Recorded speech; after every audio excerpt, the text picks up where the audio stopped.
Is your dishwasher's upper rack difficult to slide, sagging, or causing dishes to come out dirty? A damaged upper rack assembly can affect dishes placement and prevent proper water circulation during the wash cycle. Welcome to HnK Parts. In this video, we explain how to replace the dishwasher's upper rack. The upper rack holds cups, glasses, bowls, and other small items. Over time, heavy loads, worn rollers, rust, or everyday use can cause the rack to become unstable or difficult to move. Before starting the replacement, disconnect the dishwasher's power supply for safety.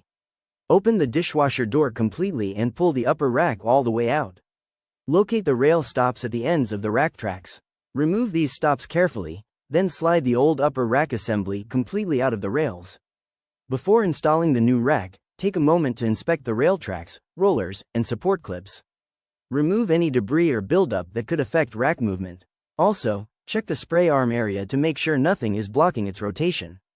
Now align the new upper rack assembly with the tracks and carefully slide it into position. Once the rack is fully installed, reinstall the rail stops to keep the rack securely on the tracks.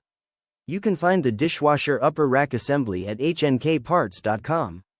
Test the installation by sliding the rack in and out several times.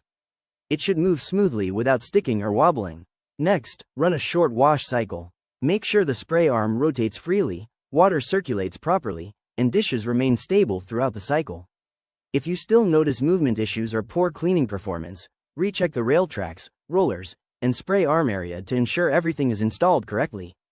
Visit HnKParts.com for top-quality dishwasher replacement parts with fast shipping across the USA, and get your dishwasher back to working like new.